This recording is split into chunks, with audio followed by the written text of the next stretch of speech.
and welcome. This is India Sense. I am Gaurie Dwivedi. Over the course of next 30 minutes, we bring you stories through the lens of New Delhi. And viewers, on your screens right now is the QR code that you can scan to get all the expert analysis, the perspectives, the big interviews, and news that matter to the global India. But first up, the headlines. India has consistently and strongly raised with the Bangladesh government the threats and targeted attacks on Hindus and other minorities. Is Bangladesh descended into more chaos, with more details emerging on minority crackdown and India's repeated reminders to Dhaka that protection of minorities is the government's duty. There are concerns that Bangladesh may now be inching further away from its democratic fabric. Has Syria become the latest flashpoint in West Asia? A day after the Lebanon ceasefire, a depleted Hezbollah which supports the Assad government faced the strongest attack in 4 years from Syrian rebels. The stage is set for Trump 2.0's West Asia policy that could see another face-off with Russian President Vladimir Putin. Instability in Pakistan drags on as former Prime Minister Imran Khan's popularity remains intact. Thousands of PTI supporters answered his clarion call, even as his party ruled Khyber Pakhtunkhwa saw fresh sectarian violence. The question remains, how long will Shahbaz Sharif last?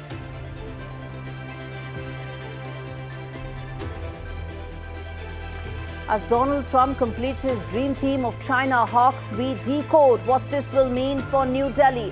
A fresh boost to decoupling from China could very well be on the anvil.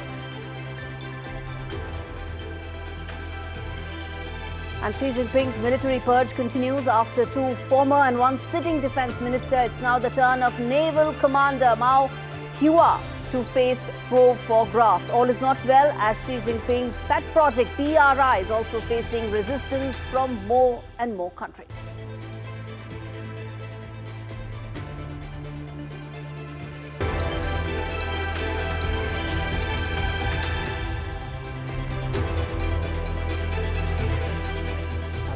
Story this week is the latest that's unfolding in Bangladesh.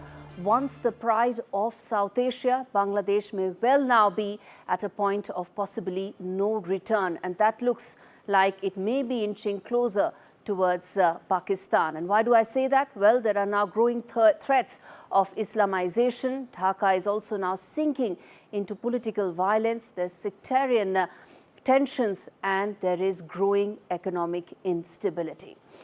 It seems former Prime Minister Sheikh Hasina's ouster in August was a sign of things to in fact unravel. And since then, minority religious organizations like ISKCON have been labeled fundamentalists and subject to facile investigations. The Ahmadiyas are also not being spared, from the country's courts to its bureaucracy and even the police and army. All walks of government machinery are now seeing more and more extreme or even Islamist elements now coming in.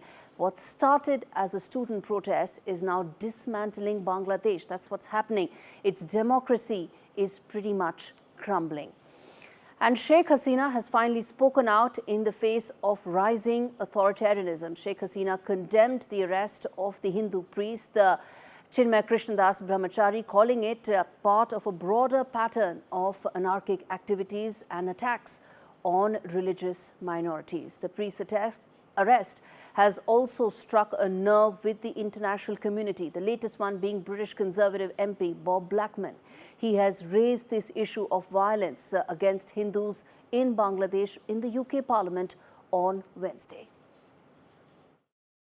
We have a responsibility because we enable Bangladesh to be free and independent.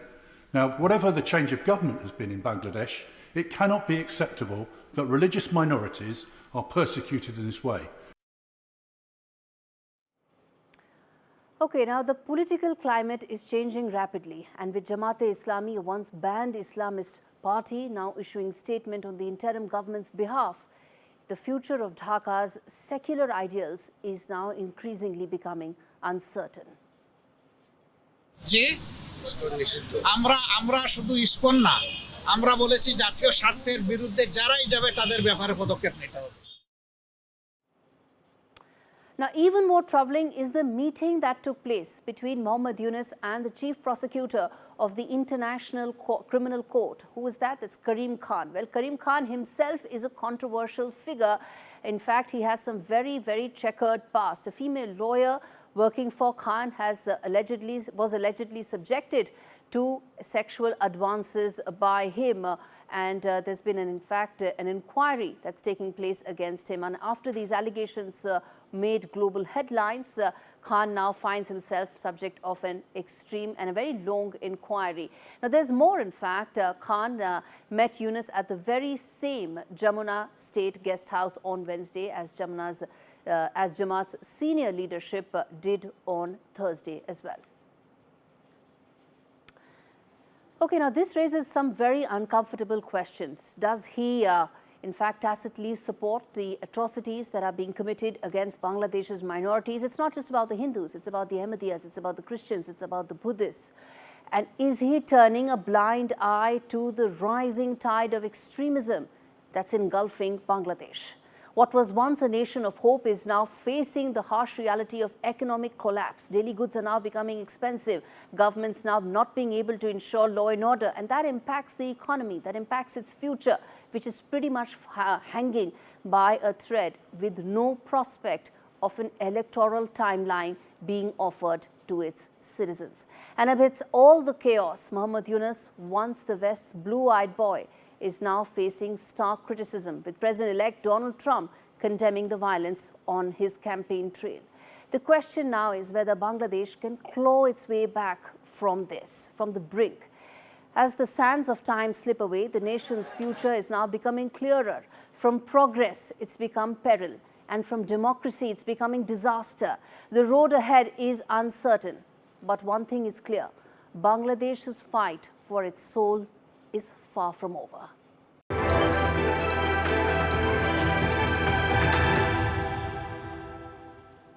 All right, let's get you the first wide-angle story on the show, and that's the Syrian surprise. After months of fighting with Israel and losing almost its entire top leadership, the terrorist outfit Hezbollah has weakened considerably, and with it, so has Iran. And that's very clear, not just in Lebanon, where the ceasefire has taken place, but also in Syria, where rebel forces have launched a surprise attack on Bashar al-Assad's government. Significantly weakened due to a year-long battle where it has pulled out its fighters from Syria to Lebanon. Hezbollah and Iran were fighting alongside Syrian government, and rebels from various factions came together for an anti-regime operation to close in on Syria's second largest city, which is Aleppo. Once the heart of Syria's uprising in 2011, Aleppo has now been a ground zero for both sides. There's devastation, there's complete destruction that's happened. And for the last 8 years, Assad's government and Iran's proxies have been controlling the city. It's clear rebels are using a vacuum that's left behind by a weakened Hezbollah to make deep advances inside Syria, politically and, of course, physically as well. And as Trump takes over, Syria could be the next battleground in the Middle East and could become another front between Russia, which supports Assad's government, and the Western forces. Russia is supporting the Assad regime and is in fact supporting the bombing that's taking place after the surprise attack on Aleppo. And if Assad loses control of Aleppo and the northwest, it could tip the balance, not just in Syria, but across the West Asia. And the shifting sands of Syria threaten to reshape the entire region, from Lebanon all the way to Iraq and further ahead.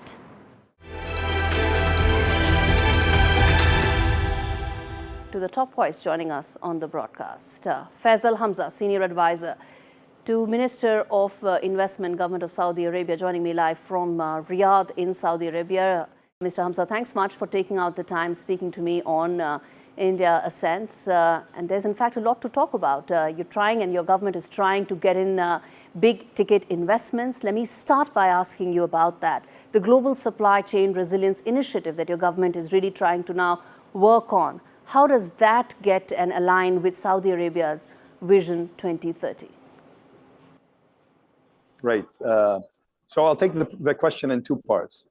First of all, the Global Supply Chain Resilience Initiative, which we call GSRI, GSCRI, was launched in late 2020 at a time when global supply chains were significantly disrupted.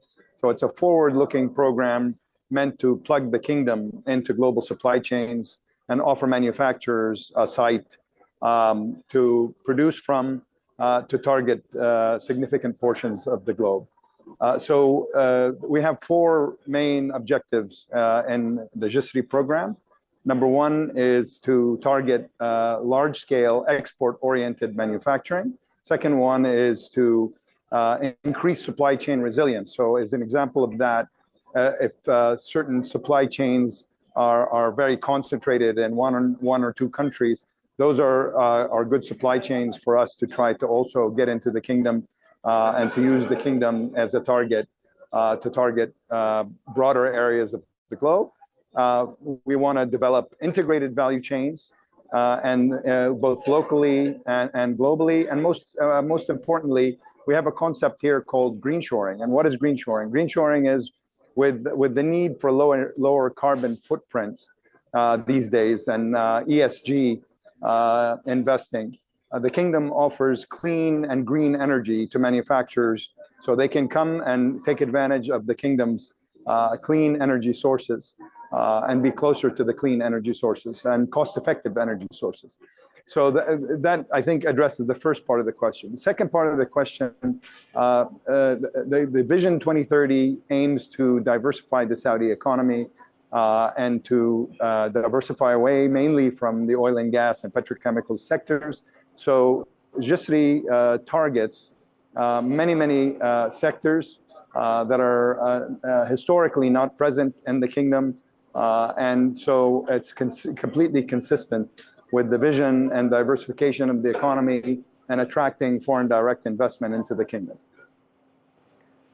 In fact, let me then also ask you the role that you see India playing as far as this major initiative that Saudi Arabia is now coming out with.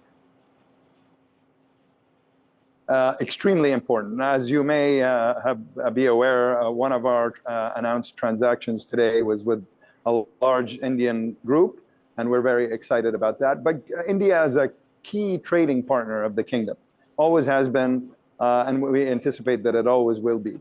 And so the more we can attract Indian companies to produce here, to use Saudi Arabia as a base, the more that our relationship will just continue to strengthen. It's already extremely strong and growing. India is one of our largest trading partners. I believe also Saudi is in the top 5 trading partners with India. And we hope that relationship will continue to expand.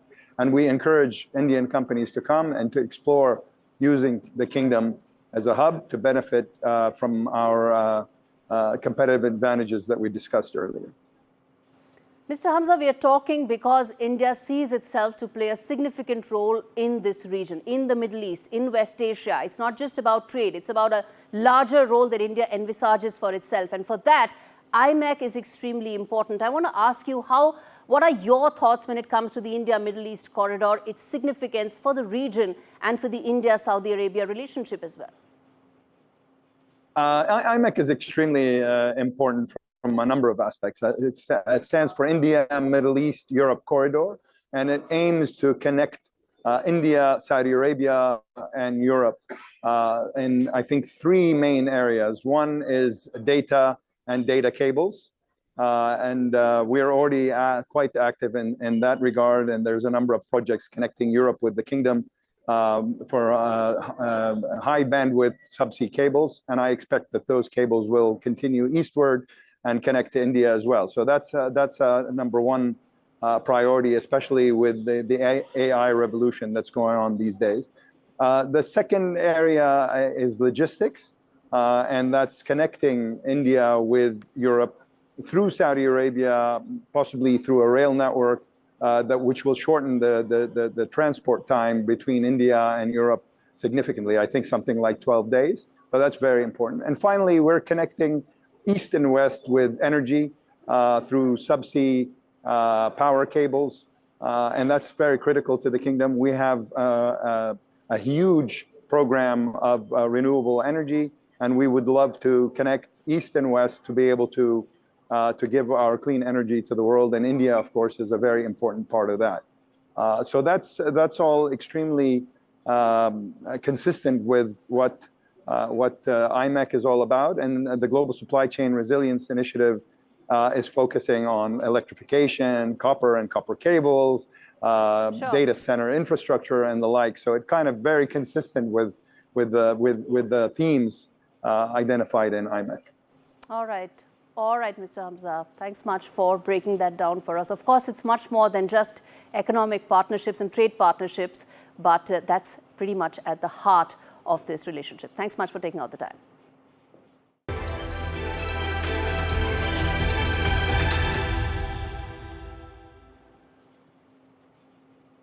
All right, we slip into a very short break. We come back on the other side and talk more about Trump's House of Hawks. He's filled his team with China hawks. What does it mean for New Delhi and the Washington-New Delhi relationship? We come back and talk more. Stay with us.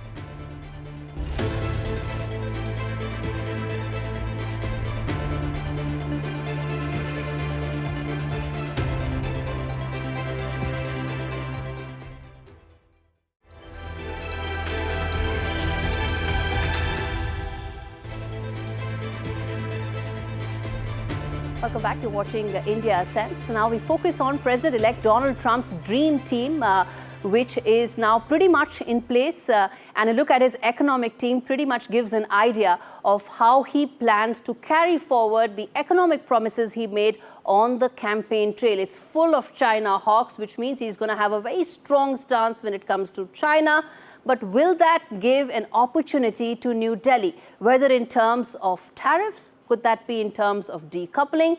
Could that just be in terms of a much stronger posturing against China? Take a look at this report that decodes that for you in terms of what could be the New Delhi-Washington economic relationship under Trump 2.0.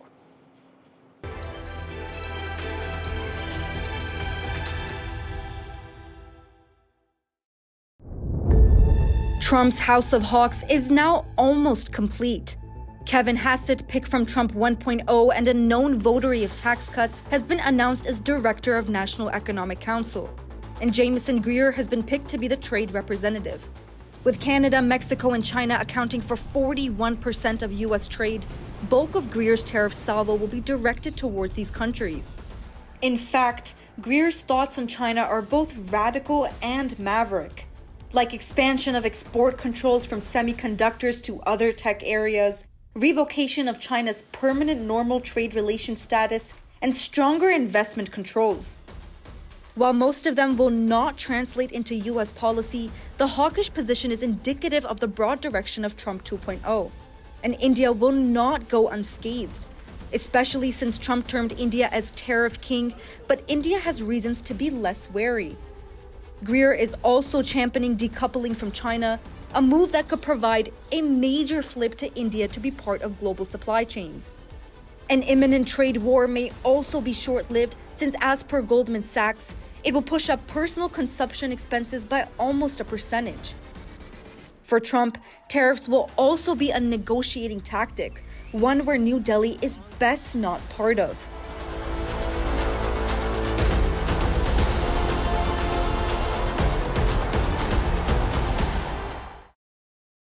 All right, now the second inside story on the show, which is, well, as far as China's dream project is concerned, or Xi Jinping's dream project is concerned, BRI, why are countries rejecting it? Nepal being the latest. KP Sharma Oli has said that he will not sign any BRI projects. Why? Because those loans are expensive. But Nepal is not alone. There is a growing list of nations that are shunning the Belt and Road Initiative. It's in fact unraveling. Why is that happening, and how does it impact China? Take a look at this report.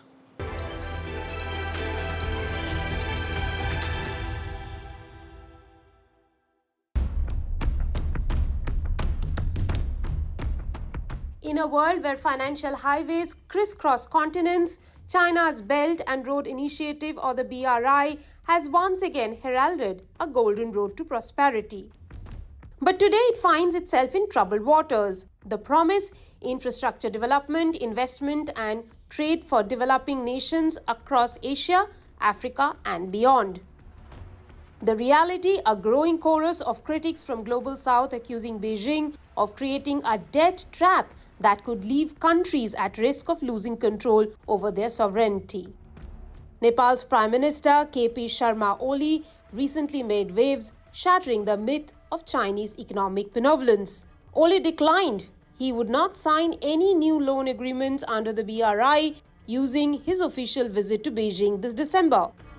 His words came as a warning bell for other nations already walking the fine line between economic growth and financial ruin. Nepal joins a growing list of countries skeptical of China's financial offers, seeing the BRI not as a lifeline but as a potential burden. In fact, Nepal isn't the only nation pressing the brakes.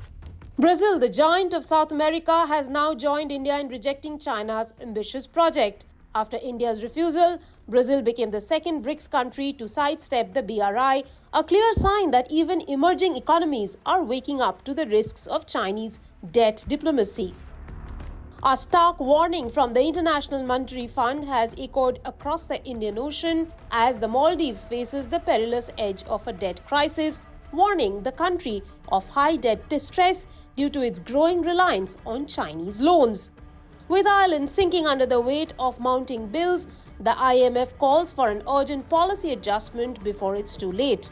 For many, the dream of a prosperous future is turning into a nightmare as countries find themselves chained to loans they can't repay.